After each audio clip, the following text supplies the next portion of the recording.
Let's get I'm super Mr. stoked. Dream. You got me thinking. I'm super stoked for the what's it called? The 10 Ethereum. What we're gonna get on OpenSea. Yeah, man. Let's have a look. So this is it. We said here, I said here, and Kate also asked, drop any questions that you might have for Kate and Philip. We're adding a new segment to the show where we're going to answer your questions live on the show. So I'm really excited for this. We're going to be continuing to do it every week. So if you missed this one and you want to ask, I'll put a new tweet out in the next day or two asking you to ask again. But we had over here, the first guy to respond was NFT Nate. So he said, build the best 10 Ethereum 3 NFT collection. So Okay. let's have a look here. All right, so that's what we're doing. I want you to go first. All right, go to Artifact. Let's see where they're at right now. All right, so let's jump onto OpenSea. All right, so you're thinking Clone X, eh? Yeah, I definitely want to see what they're at. I think they're about 6.5. That's what my guess is. Really? I'll keep. Yeah. Oh, okay. Offer. So 7.5. Okay, so what are we doing? Are we doing best offer? Are we doing? Let's just do. I think the fair thing to do is between the two. So let's call it a 7 ETH. Okay. It would be 7 ETH of your budget if you had to do it. I'm taking one. That's mine for sure, and I'll tell you exactly why. Because let's hear it. I'm at 7 ETH right now. I got 3 ETH to spend. My biggest bag is definitely going to go into Nike. Artifact's been doing this stuff for the last 2-3 years now, honestly, before they got acquired by Nike. Nike has athletes. People don't buy products. They buy the people that are behind the products and who is going to be representing them. So what I'm getting at is you're going to have people like LeBron James talking about Clone X. You already have OBJ talking about Clone X. And I saw this tweet the other day and I was like, fuck, like, this is a much bigger play than it is, because it's not like people don't buy Nike because it's Nike. They buy Nike because of LeBron James and him representing the company and his brand. Because when they buy it, they want to feel like their greatness, like they're up there with him because he has that. And with that said, a lot of athletes are going to start talking about NFTs, and what they're going to represent is the Nike athletes are going to represent these NFTs, and they're going to keep posting and posting, and their community is going to grow and grow. Why? Because people look up to those people. And then at the end of the day, it's Nike, and they're already crushing it right now. I think Artifact, in my personal opinion, is the best project out there right now. Like, obviously, you have Bored Ape, you have the Punks. You know, I agree with you completely. I agree with you completely. Yeah, I've been telling Cade for God knows how long. Nike. They fucking Nike. And never mind that, it's not a Web2 big brand coming into Web3 anymore. They've proven that they're Web3 pedigree. They did a flawless drop. They've airdropped 2 Cypher properties. They were the first to do it. World of Woman copied them a year after them. They've also successfully linked physical products that people want, not freaking merch, but Nike products that people want with their NFTs. So they've got an income stream that they do not have to continue dropping secondary collections and diluting like everyone else. They can sell products and keep the project running from that perspective. I am super bullish on Clone X. I agree with you 100%, and that's actually what I would have chosen as well. So that's brilliant, and I love that. I'm going to ask you. I see back there. I just saw it. Do you have a Clone X? Yeah, so I don't have that particular one, but I've got a very similar one to him. I'll show them to you guys. I actually picked him up this week. Sadly, this guy in the corner was stolen from my wallet. So I was minting. What? I do a lot of whitelist, and I'm always careful. It's the first time it's happened to me. The only reason it was in my hot wallet was I was considering selling it for a different one.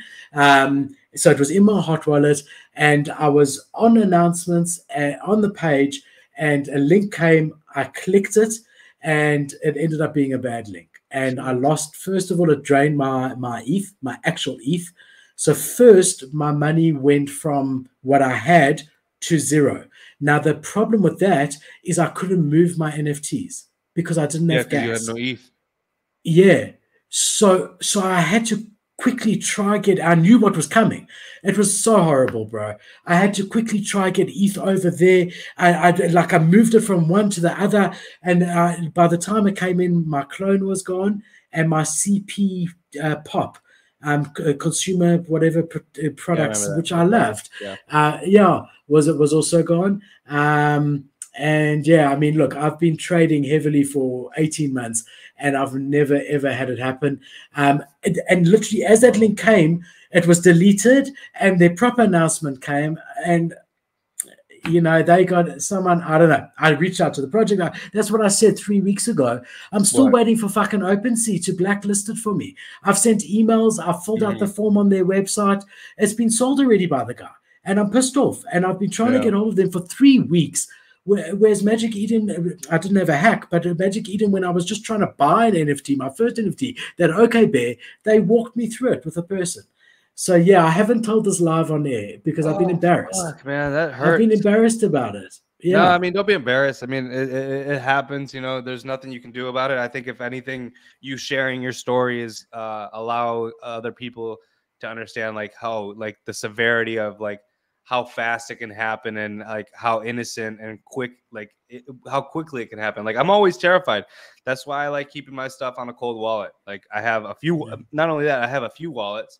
And I keep them on cold wallets. And it's just no, I'm not. So you'll actually see, if you watch the show from about 4 weeks ago or 5 weeks ago, Clone X released that video teaser of that big guy following, and they started mooning. And I said to Kate, I'm quickly moving on the show. I'm moving my clone because I want to sell it at 11, 12 ETH. And then I'll buy back when it retraces. About a month ago, when that's when I moved it.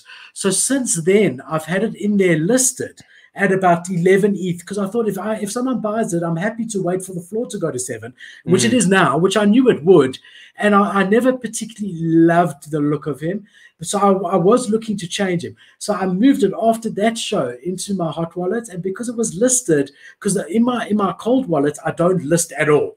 I don't want it to interact with anything. It is completely cold. So when I intend on selling an NFT, I move it. So now what I've done is I've made a third account for that. Obviously, the old account, I spent so much in gas. I had hundreds of NFTs. I spent so much in gas just moving all of them out. I mean, it was a nightmare. I hated it. It was so terrible. Really horrible. Wow. And I'm the most cautious guy, Andreas. I tell everyone to be careful. And I was in announcements on a project, it was mint time, and it came, and I was the first because I wanted to mint and sell that bitch. Right. Oh my God. Here's a question. What have you learned from that? Do you now have a burner wallet? Yeah, so you know what the hard thing at this point is? I'm in between because a lot of my wins of whitelist are on my old compromised wallet, and you can't really check. So every time now I've got a whitelist that I win, I have to check which wallet, and I've created a completely new one which has got barely any ETH, and anytime anything of value gets in, it gets out. Right. But even so, it's hard to operate that way because especially 100%. If you're minting 10 projects a day. And I don't know which wallets won it and what hasn't, and I'm moving ETH from one to the other to mint and then moving it to sell it, and it's a pain in the ass, man. How would you describe your strategy for are you just do you watch the charts or do you literally just get a bunch of whitelists? Is that your goal? Yeah, so I used to. I mean, the whitelist meta used to be a thing. These days, it's not. So I'm not really chasing whitelist that much anymore, but I hold a pre-mint pass. So I just click enter on like 30 projects a day. Super full. That website's super full. I just click enter. I also have a mutant, so I've got Elf Ape List, which is like a little alpha where they get 10, 15 opportunities that I just enter every day. So I just pretty much go onto AlphaBot, Ape List, a few websites, click enter all, and then I just get a calendar that show. I mean, I can show you. I mean, that's smart. Yeah, no, I mean, yeah, and I mean, would you say, like, what's your trading strategy? Just watching the floor, or do you Oh, go no. in So there? watching how many mint before I mint, making sure that the floor is at least sort of double, depending. Let's just say it's a 0.05, right? So a cheapish mint. I'm not even going to touch it unless the floor is 0.09, because by the time I get it, the floor is going to be 0.08. And by the time I pay gas and whatever, I'm not really going to risk 0.05 to potentially make 0.01. Right. So I want the floor to be at least double on a low value mint. If it's a half a ETH mint and the floor is 0.7, no problem, right? I'm happy to make 0.15. But if it's a small one, I just want to make sure that at least I 2x. And then I want to make sure that the secondary volume is there. So I'm watching that there's a lot of sales. You know, obviously not just one or two sales. Is it the same wallet buying? So is it their team? You know, are they just going to stop at some stage? Another thing is often projects are making the mistake. What they'll do is they're doing their whitelist at 0.05, let's just say, and their public at 0.1. So that means that if their whitelist doesn't sell out, I know if I list at 0.09, they're going to buy it off the floor because they're going to public and they don't want to be under. So sometimes I'll wait for the end of a mint. I think we've killed Andreas. Have a drink. Yeah. What you drinking over there? It's my Licol. Sugar-free Licol. What's Licol? So it's water, and then you like a cordial that you mix with it that makes it taste like juice. Nice. Yeah, so make sure the secondary volume's there, but there's different strategies. I don't these days, I'm very selective, but it's pretty easy. So pre-mint is quite cool. Here's all the projects that I've registered for. I go to calendar. Here's all the projects that I've won on different days.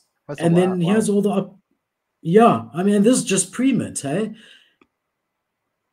Wow, that's a lot. Chrome is frozen. I'm surprised that the stream is still going. That's hilarious. You can What's going on? Still hear me, right? Yeah, but now something happened on your end. Yeah, it uses a lot of resources. Let's just close this. Oh no, you're good. I can hear you good. All right, we're good again. All right, so Andres, let's get back to our challenge. You've got a Clone X and you left with 3 Ethereum, my friend. What you doing next? Let's go to the trending page real quick. Okay. Or all time. Yeah, just top, not trending. Let's see. How's KPR? KPR is 0.39. Let's see. Let's see. So that one I had whitelist for. I minted at 0.2 and I sold at 0.6 KPR. That was a good one. One of the few good ones. KPR was great. Go ahead, scroll down a little bit more. I'm just going to change it to Ethereum only. Just hold on. Smart man. Yeah. Otherwise, we're seeing a whole lot of. All right. So, what we're seeing here. I'm not seeing anything. I'll keep going. Oh, you know what? I would pick up one. Hold on. Maybe another side. It's under an ETH. Yeah. I wouldn't mind it's picking under up an ETH. I still don't know what they're doing with their other side, Yeah, they're busy, but I mean, I think you can safely say that it's going to be a couple of years before there's a workable. There's going to be another demo, I think in January they said, which will help it go up a bit. In January? Oh, I would totally wait. What was the question from Nate? Do you remember? Was it like forever? So that's a really interesting thing, Andre. So that's how I was going to start my answer, is that it really, exactly what you're saying. It depends on whether you want to buy for the short-term flip or for the long-term hold. That's exactly my point. I'm assuming that it's for the long-term hold. So, okay. Let's you do the same. I wouldn't buy this. Let's go back. So just to go through the thinking here, I mean, my thinking on other deed, it definitely is on my radar for this challenge that Nate's given us. My concern is the supply. Is 100,000 is a massive supply. It's 200,000. Well, I don't know if they're doing that anymore. There's been that was supposed to happen in September, and there's been rumors that they may scrap that altogether. What? So, like, what? How does that? So, what are we gonna get? Like half a world? Like what is that about? Like half? No, nothing. You gotta get. That's like playing Fortnite with only half the screen. Yeah, because originally they said there's going to be another 200,000. Then they said, but the second 100,000 are going to be for holders of the first 100,000, and now they're saying potentially that's not going to happen at all. But by partaking in the demos, you can level up your land and be eligible for other things. I don't know what's happening there. But it is listen, for one Ethereum, to be really honest, the good things is as follows: you got very little chance of this project going to zero. Very little. Like, I mean, zero, this zero. project minted, the gas fees were about Ethereum. Were two. No, the gas was more. Yeah, the gas was 2. And the mint, depending on when you bought your ape, was anywhere from about 1.5 ETH to 3 ETH, depending on when you bought your ape token. But it's not going to zero. They are real builders in the space, as we know. I had buddies actually sell a coda for 150 ETH. Incredible. It was nuts. I mean, the thing to look at here is always keep an eye. Is there any like good land? I want to see here if we can get. Speaking of the land, I'm just not sold on it. Like, it's like, unless it's a game and it's like they have it all developed out, it still doesn't mean that it's going to be good. It's like, okay, you'll be able to play with your Bored Ape in the game or whatever, but I'm just not understanding it, and that's okay. I don't think it's huge. I think like it's good to question things like this, because I think a lot of other people have the same questions. But like, what the hell is it gonna? So what is this gonna do for us? Like, what's so great about this land? Like, why do I want this land? I still don't understand their big plan, and I think that's fine. But at the same time, I'm like, okay, so this land, and they've run those tests, you know, where they have, what is it, like a lot? Do you remember how many people were on those tests? I think it was 3,000 the first test, and the second test I think was 10,000, if I'm not mistaken. So 10,000 people were playing on a game. Like, I understand the concept of it. Like, usually servers crash and they can't do that, but technology is going to advance at a much more rapid pace.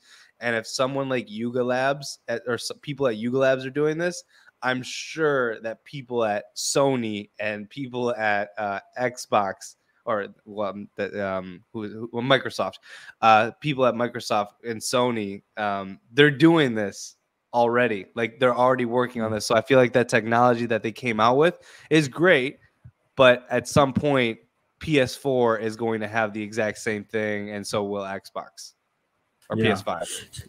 Yeah, look, I think their side is not just a game; it's a metaverse, and I don't even know that a game is part of it. I think they want it to be a world where people from holders of their NFTs to non-holders of their NFTs can enjoy being. So that's their brand. Huh? Like a Roblox metaverse, like just sort hanging of, out. Yeah, but they will have activities there and stuff for people who want to. Other guys can just chill in their mansion on their Bored Ape land and invite friends over. Or there's going to be a lot of different things going on in a lot of different places. I think we're a far way out, which is why I don't know that it's worth holding on long term, because I think you'll have many opportunities to buy it. You know, so to have your money tied up in it while they develop for 4 years. On the whim that in 4 years, will it even be something that people want to do? You know, I don't know. But the good stuff about it is one of the biggest players in the space. They know Web3 and community better than anyone, and they're putting a huge amount of resources behind it, and they are solely focused on making it amazing. So if they pull it off, it will be incredible. But there is the risk what that it really is. Like, I understand it was like hanging out, but will you use the metaverse? Like, do you see yourself immersing yourself and just going to hang out in this land? Like, why aren't you doing that currently with Roblox is my question. Well, I'm doing it with you at the moment. Like, we're in the metaverse to a certain degree. We together, and we've also got a few other people with us. We can't see them in this particular setting. Would be amazing if we could. And if we could, yes. If you and I could be sitting like this in a virtual room next to each other, like a podcast type style, with everyone who's watching us sitting on the couch opposite us like a talk show, that sounds pretty cool to me. Yeah, my buddy created technology like that. That sounds pretty cool. I'm just saying, like, when it gets to the point, I think what's really important is the metaverse is only successful if there's a lot of people there. So we've seen with the Decentraland and Sandbox, at the moment there's not that many people there. It's not fun. So it's hard to know what it will be like when everyone is there, sort of like the internet or TikTok now or whatever it was, Facebook in my day. Everyone was there, literally online. You could send a message, send them a picture. It was incredible. But I do think that we're going to there to some degree. I don't think that when I'm working all day on things that I'm going to be sitting in a virtual world when I'm by myself working. But I do think if my favorite singer in America is having a concert that I wouldn't be able to go to, and I hear that it's in the metaverse where I can experience it to some degree, I would do that. But would I choose to go to the metaverse instead of in real life if it was both in South Africa, in Johannesburg? No, I'd rather be in a stadium and have that feeling or whatever. But there's value to it. There's definitely value to it, right? Of course, 100%. But my thing is like, I 100% agree. It's just, when are people actually going to start using these things? Like the only one that's actually being used is Roblox, and that's not even. It's never been planned to be a metaverse. It was just like a place to hang out. Like you got what's the other one? Fortnite. Decentraland. Is Fortnite a game or metaverse? That's a game. Well, I mean, if we're talking like the way that you're currently referring to metaverses, because I agree. But yeah, I mean, everything's a metaverse. Like when we're on our phones, we are. This is a metaverse. Like it's just it's the evolution of it. But it's just like, I don't know.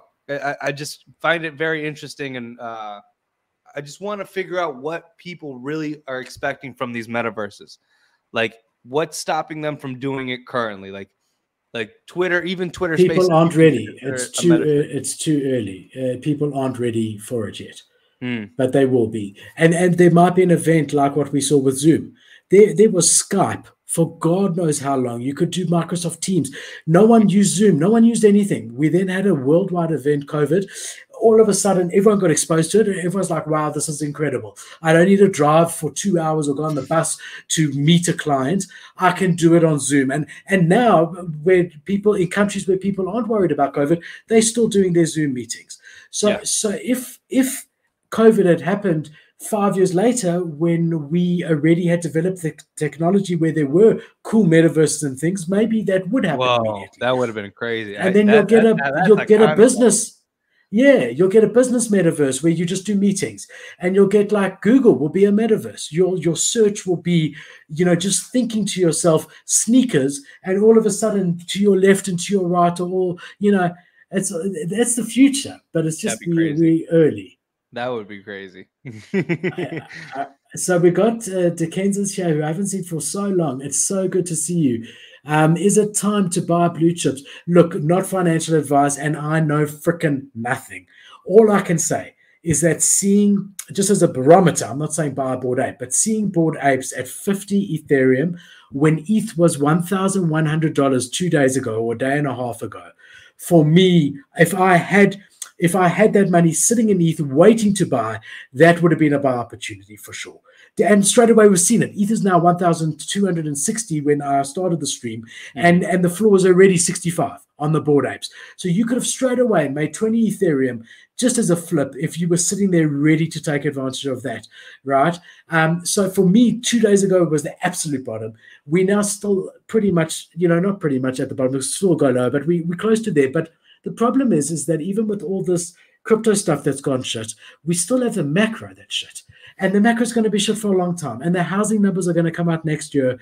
And they are going to be so bad that I think you're going to have a lot of opportunities to buy some good blue chips. That's my truth. So if you've been watching something for a long time, you know the floor movement and you see it at a low and you're happy to sit on it for 6 months to 2 years because you want to be a part on it, go ahead. You find the coolest one that you've been watching on the floor, go for it. But not for a short-term flip. I wouldn't be trying to trade in this market too much. It's too risky. It could go either way. What would you do with your other 3 Ethereum, speaking of? Okay, hold on. All right, let's get. I'm very curious about that. Okay, a couple of things I would be looking at. So my question, I just want to see where mutants are, because when I was thinking of it properly, mutants were 14, so I couldn't even think of them. If mutants were under 10, Okay, so they're out of it. They're 11. So what else? I would want something. I agree with you on the Clone X. I really do. So let's say we together have 3 Ethereum. Mm-hmm. The next ecosystem there's 2 other ecosystems I would want to be invested in, if possible, to some degree. The one is Yuga to some degree, and we're going to look at that. The other is actually VFriends, because again, I'm thinking long term. I'm not thinking short term. And long term, those are the 3 ecosystems at this particular point that I have the most faith in.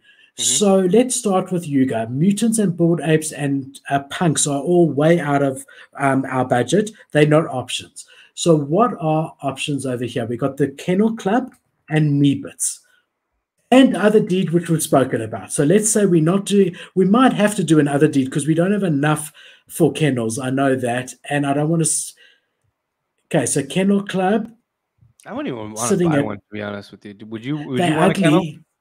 They're ugly, but you know what? On their roadmap, the next thing is Mecha Dogs is coming out, and that will pump them that you can easily make two ETH on these at this price. And the other thing is that I think they're still on 0% royalties, if I'm not mistaken.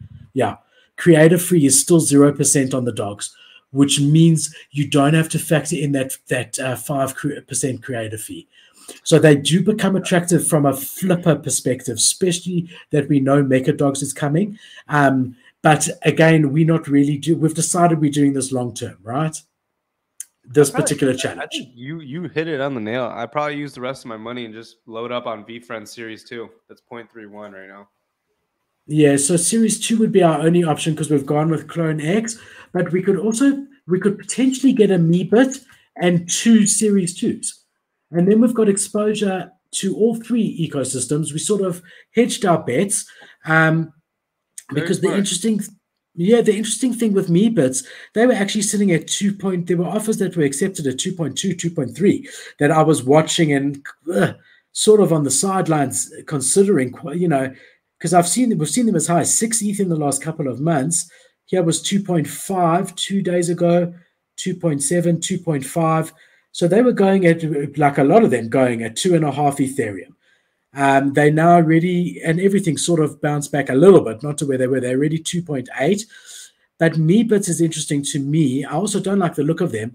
But the nice thing about them, and after this, Andres, I want to hear what you think of this. The nice thing about Meebits, you get exposure to the CryptoPunk ecosystem, which is an awesome ecosystem for the simple reason that there's very little risk there because they're not doing anything with it. They're just preserving CryptoPunks as the historical item that they are. So you don't have to worry about a bad drop. You don't have to worry about dilution. They're not going to be doing secondary collections on top of this. And this allows you to have a long-term hold that is from the biggest project in the space, the most historical project in the space, CryptoPunks.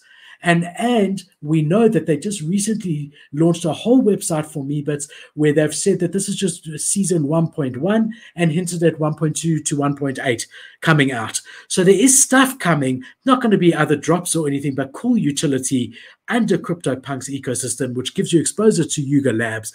I potentially might be wanting to get a Meebits and then 1 or 2 VFriends series. That's smart. What do you think? No, I think that's safe. What?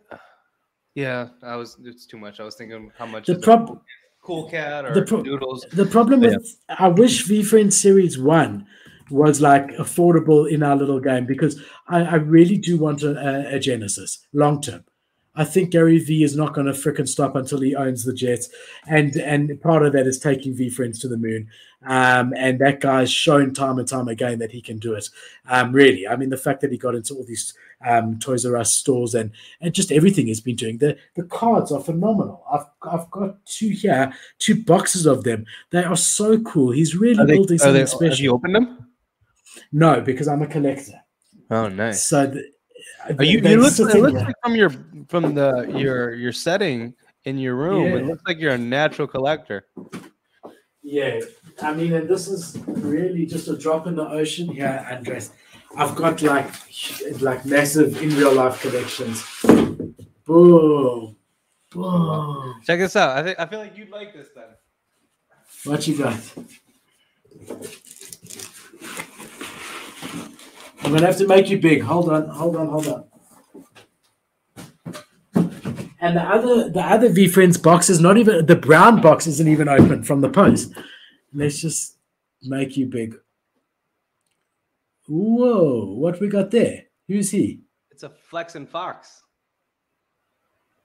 V Friends. From V Friend. Where did you get that? From the toy store? No. This is super rare. It's what's it called? It was an exclusive drop when I met Gary B out here in LA. That is really cool. You know what I'm waiting for? Super Plastic did the drop of those Bored Ape figurines. Oh, really? And I still haven't and I bought. And I still haven't received it. Really? That sucks. Yeah. What's the ETA on that? I don't know. They always said end of this year. I'll show you something really, really cool. This is a collector Hot Wheels in the box. Yeah. So there's a Hot Wheels car, and it's a replication of the first Superman comic. That's really cool. Hot Wheels and Superman, both Hot Wheels turned 50 and Superman turned 80. Superman turned 80 years and Hot Wheels turned 50. So they did this collab, and this image is an exact replica of the first comic book, and the car that was on the first comic book cover they did as a Hot Wheel. What's that going for on eBay? I've got no idea, but I had someone pick this up from a fair in America for me. Really? Yeah, they're really rare. You can't get these. Have you ever looked it up, like to see what it's worth? No, look it up. Let's see. Action Comics. What was it? Number one. Action Comics number one. Superman's first appearance and Action Sedan first appearance. But I think if you just say Action Comics number one Hot Wheel, it will tell you. Have you ever collected Hot Wheels? No, I never collect. Now that I think about it, man, I really never collected anything in my life. I'm trying to see. Let's see. eBay. So you get big Hot Wheels also. Do you know that? What do you mean big Hot Wheels? Okay, so you get small Hot Wheels, the normal size that you are used to seeing in toy shops. Yeah. So for example, this is a normal sized Hot Wheel over here in packaging. Correct. Yeah. Then you get one size above that. So this is Scooby-Doo's van. Well, that's really cool. You have that. But it's bigger. Than a normal Hot Wheel. And then you get the big ones. I'm gonna go get you one address. We're gonna have to talk to the audience. That's crazy. I didn't even know that they existed, that they were that large. I have to switch on the light here.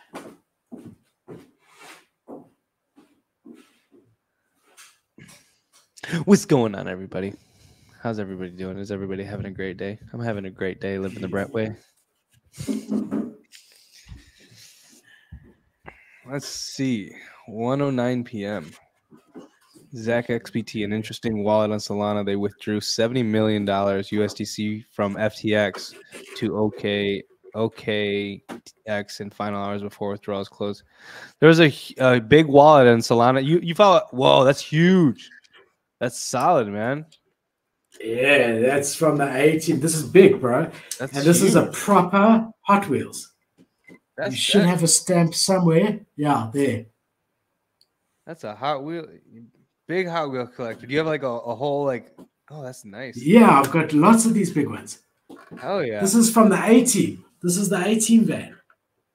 So that's just really to put cool. in perspective, I've always wanted to get one of those vans and gut it out and like live in it. It sounds like a cool idea. This is a normal size one, just to put in perspective. That is crazy. Cool, eh? How long have you been collecting for?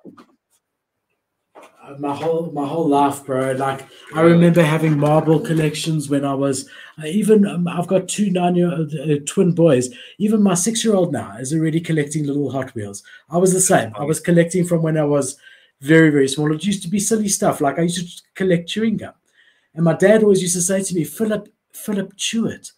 It's going to go off. You don't. I used to collect. I used to keep them. And then it was marbles, and then it was basketball cards and Garbage Pail Kids cards. And then it became, Yeah, it just carries on. You are just a collector at heart, man. NFTs are perfect for you, dude. Interesting. Yeah, exactly. What's it called? I'm listening. Yes. You know who Zach XBT is? Yes.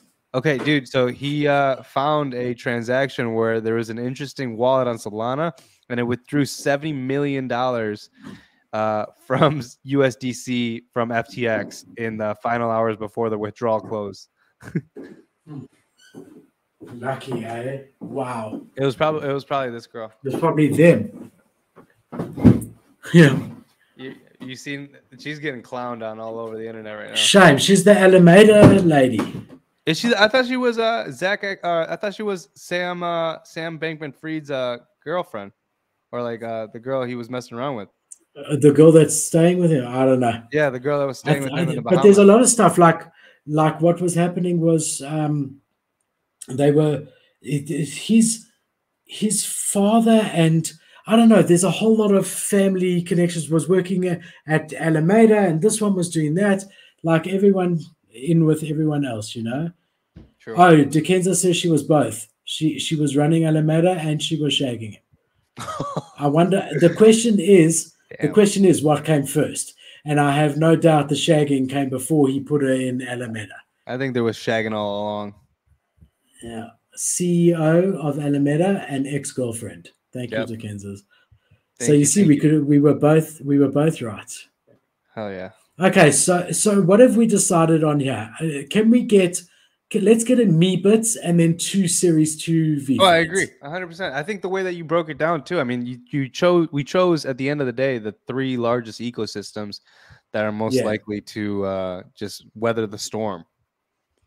Yeah. So what else we could have done? We could have gotten a VFriend Series 1, and then instead of a Clone X, we could have gotten some of those boxes.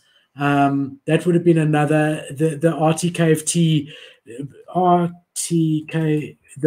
the boxes. We could get the new boxes because that would buy you into the ecosystem.